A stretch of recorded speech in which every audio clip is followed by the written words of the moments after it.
It was so unfair what was happening with beer biceps, man. मैं जब ये पूरा देख रहा था ना, पूरा देश beer biceps के पीछे लगा था. I decided I will defend this guy until the fucking end.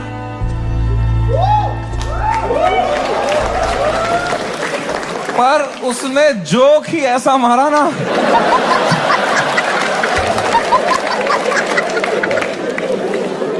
मैं मेरे घर पे डिफेंड नहीं कर पाया उसको यार. मेरी माँ दिन रात पूछते रहती थी, बेटा उसने क्या बोला. मैं कहा मम्मी छोड़ो यार, अब वो घटिया आदमी है बियर बाइसेप्स. प्रॉब्लम है बियर बाइसेप्स ने पहले 10 साल अपनी इमेज बनाई, योगा, मेडिटेशन, स्पिरिचुअलिटी, साधना.